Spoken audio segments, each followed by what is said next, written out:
Hello everyone, it's your host Get Good Fox, and it's time for the full-length Bounty Broker review for the Pawn Shop pack. It last appeared in the game in March 2022. Unlike Bounty Broker Monthly, where I mainly pick out what is good and interesting about the packs available, the full-length review is about the entire pack, and I will tell you what is good, what is bad, and what my recommendations are for each of the bounties at the end. Let's go ahead and get started with the cosmetics. Enemies first up is the Raincoat Black Wool. Bounty is to kill one feral with a heavy weapon, and as you can see, well, it's a black raincoat. Not a whole lot to say about it since it is a cosmetic, and the cosmetics in the game don't have any stats, so let's go ahead and move on. Next is the Rain Hat Black. Bounty is to make 10 cups of coffee, and as you can see, this is the matching hat to the Raincoat Black Wool. And once again, cosmetic, not a lot to say. And the last cosmetic is the Wyrmling. Bounty is to craft 15 Molotovs. If you want more Wyrmlings, they cost 150 influence each.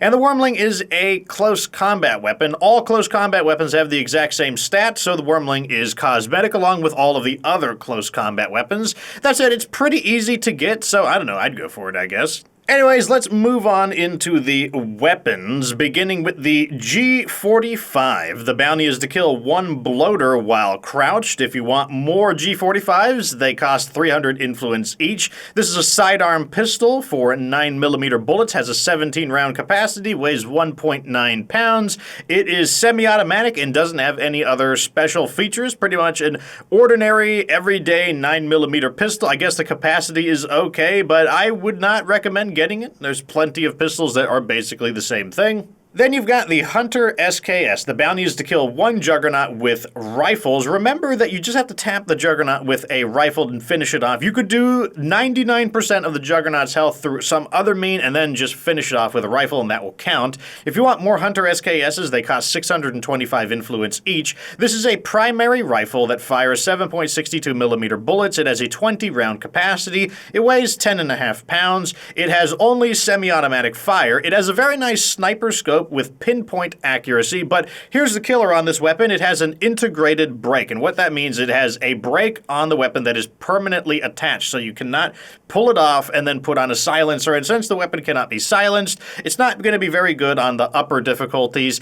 And the other problem is that, well, it shoots these giant 7.62 rounds, and that's overkill since the smallest bullets in the game will still kill zombies in one headshot, so it's kind of hard to see what you want to use the Hunter SKS for. I guess you could use it to hunt hostile humans, but there are better options than that, so overall, I would pass on the Hunter SKS. Up next is the PPQ-45. The bounty is to kill 4 armored zombies with vehicles. If you want more PPQs, they cost 625 influence each. This is a sidearm pistol that fires 45 caliber bullets. It has a 12-round capacity. It weighs 1.8 pounds. It only fires in the semi-automatic mode, and it doesn't have any other special features, so it's basically just an ordinary 45 caliber pistol, and 45 caliber pistols are not especially good. The bullets overkill ordinary zombies, but it's too low capacity and it doesn't have automatic fire to be useful against Juggernauts or Plague Heart, so this is just not really a weapon that I would ever use, so I would not recommend getting it.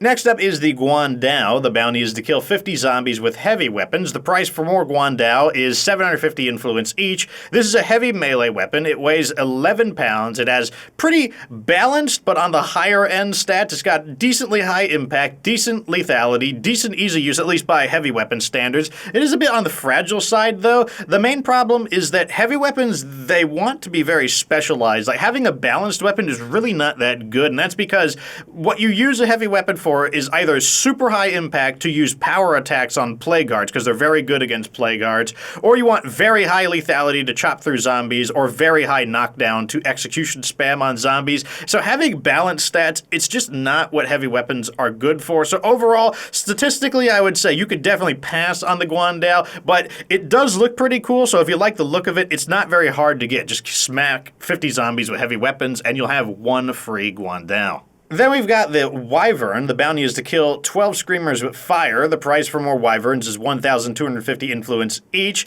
This is a bladed melee weapon. It weighs 3.5 pounds, so it is rather heavy by bladed standards. It doesn't have particularly good stats, though its durability is pretty good. Overall, there are plenty of better bladed weapons than this, so I would definitely pass. There are even common bladed weapons like the Bowie machete that would definitely be superior to it. So it does look pretty cool, so it could be worth grabbing it for the looks, but for the stats, definitely pass. And lastly, we've got the non-compliant SKS. The bounty is to kill 1 Plague Art with a heavy weapon. The price for more non-compliant SKSs is 1,500 influence each. This is a primary assault rifle that fires 7.62mm bullets. It has a 40-round capacity. It weighs 9.5 pounds. The weapon is permanently stuck on full automatic, which means never any burst fire, never any semi-automatic, and has a mid-strength scope with really, really good aim. And overall, this weapon does have its uses.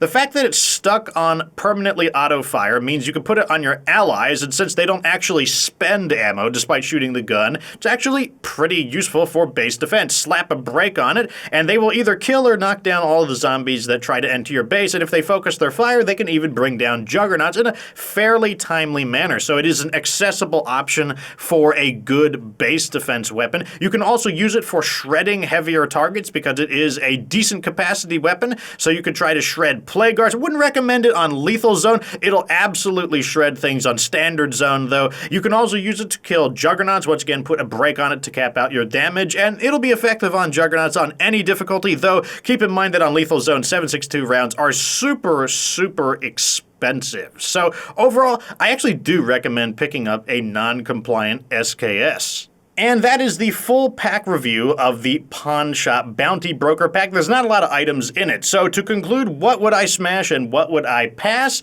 I would smash all of the cosmetics. So Raincoat Black Wool, Rain Hat Black, and Wormling, they're just super easy to get. Why not? Just spend a little time grabbing them. And I would also go for the non-compliant SKS, and I would pass on everything else because, well, the Pawn Shop pack, it kinda stinks. The items are definitely of not extremely high quality, but what do you think? Let me know what you think down in the comment section. Do you think I was too harsh on these weapons? Maybe I should have included more of them? I don't think so, but you know, I'd like to hear what you think.